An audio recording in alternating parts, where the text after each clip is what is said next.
Trip with the Spriggs family is no ordinary one. Back in 1962, they made history as they were the first to cross the Simpson Desert by car. Now the brother and sister duo are reliving their childhood adventure, taking on the world's largest parallel sand dunes one last time.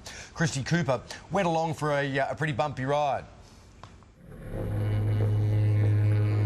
For Doug and Marg Sprigg, this was a blast from the past. A little smoother, tracks now well loved. This week they took the same groundbreaking journey they took 50 years ago with their parents. It was the first time anyone had made it across the Simpson Desert in a car. Coming across the French line, you know you can go back if you need to. Coming across with Mum and Dad, looking at the dunes and the inter-dune corridors that you had to fight with because you're going over all that hard ground, I think very quickly it becomes a point of no return.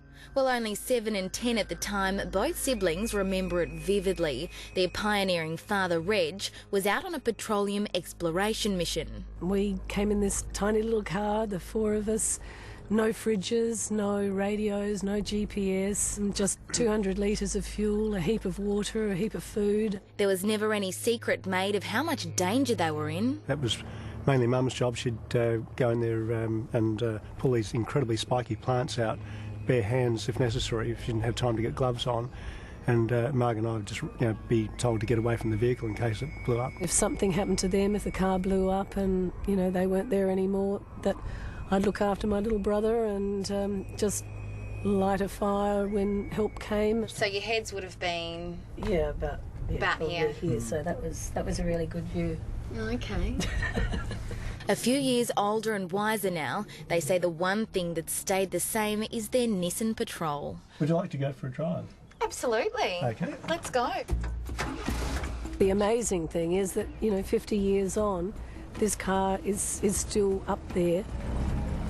We did actually have 3 other vehicles that joined us along the way, and the Nissan was the only one that came through unscathed. And this one was travelling beautifully. It was a real testament to this baby.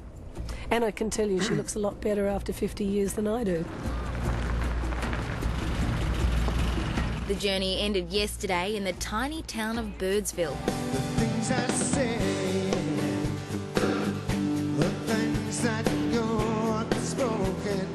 And the best thing about a major milestone is the celebration that comes with it.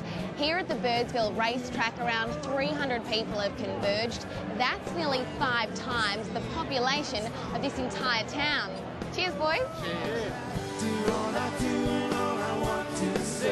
And who better to get the party started than Aussie singer Daryl Braithwaite?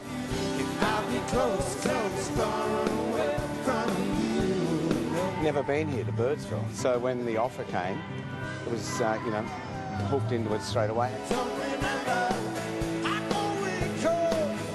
It's so remote, you forget how far away it is from everything, but it's lovely to be here. Thanks to the Sprigg family, the French line is now a favourite four-wheel driving track, with thousands taking in all its glory every year. It's opened up a lot of people's lives to something that's pretty special that we should appreciate about this amazing country. And what do you think your parents would have to say if they could be watching you today doing it all over again? I think they'd be a little bit humbled because Dad never saw what he was doing as being groundbreaking. The vehicle was the means to the end, and getting across the desert was the way to do it.